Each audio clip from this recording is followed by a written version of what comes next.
What's up, guys? Bulldog the Fell-Handed here, bringing you a brand new series, The Art of the Hellcat Tier 6 TD in the American Tech Tree. Here we are on steps. The greens are on the north side, the reds are on the southeast side.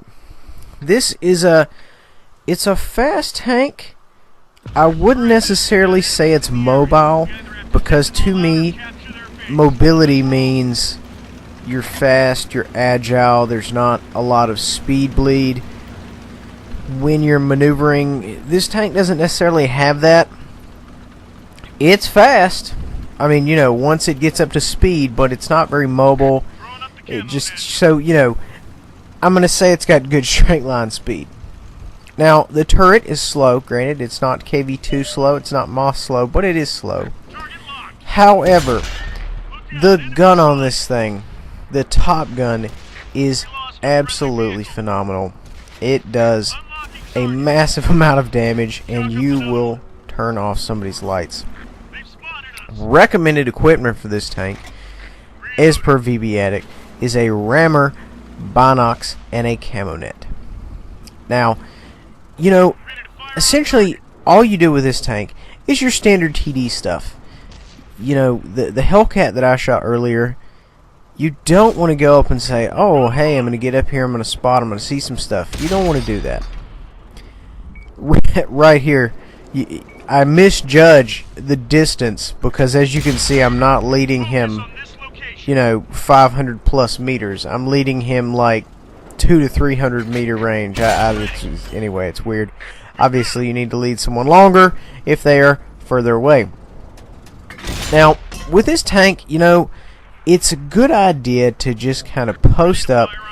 It's even better if you have someone you can count on to spot targets for you, because I know there's some games where the greens just don't really do a lot. They just kind of post up and they don't, you know, go out there and scout your targets and so on and so forth. So in this case, you know, we have a Cromwell, a knight on our team, and he's doing a very good job of spotting things.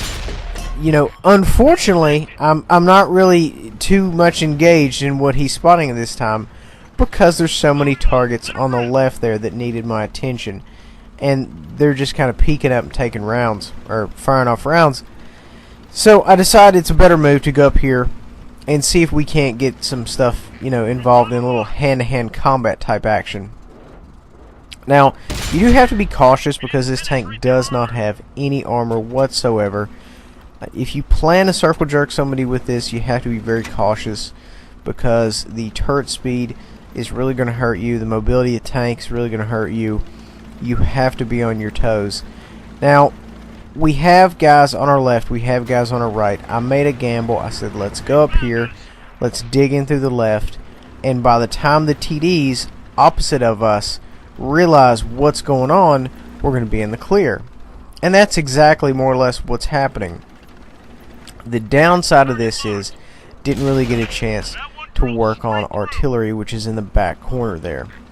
Now, I do recommend, you know, just completely full in aiming this tank, just because it gives you so much reticle bloom. You know, there's some tanks that make excellent clutch shots, there's some tanks that do not. This is one of the tanks that do not. It, you know, just because when you're moving in this tank, even at a slow clip, the reticle bloom is just, it's phenomenal in a bad way. So we kind of make a clutch shot there. We weren't completely zoomed in, and we went ahead and connected with them. Artillery has been working on trying to hit us for quite some time now, and you know, it's nothing attributed to my artillery evasion skills. It's just more or less me getting lucky, which is something that doesn't really happen very often in artillery. So we've got good side shots here. This tank has tier 10 penetration when you load APCR. It's very unique that way.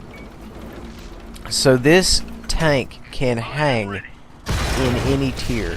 Of course, you just need to be cautious, because like I said previously, it has absolutely no armor. It doesn't have loads of health. It, you know, It's not very mobile. It's fast in a straight line. It has a good gun. It doesn't have a whole lot going for it aside from those two factors. Of course, the gun really trumps anything else, kind of like the Leopard 1. That gun trumps everything, and that's kind of the same situation we're having here. The gun is just, you know, it is the tank, and that's the exact same situation we're dealing with. The clicker got me into the game there. That's the downside of riding around in open top tanks. If somebody makes a hole-in-one, you're going to get shut down. That's the downside. So, you know, luckily my man here is putting some rounds on the clicker, and we're going to go ahead and get him off the board. He takes a round and misses, and I think he bounced one off of him, or missed, I don't know. Either way, guys, thank you for watching the art of the Hellcat Part 1. I'm not really sure how many parts I'm going to make this. I've got a lot of footage. 2269 Tier 6. Thank you for watching. Please remember to like, subscribe, and share.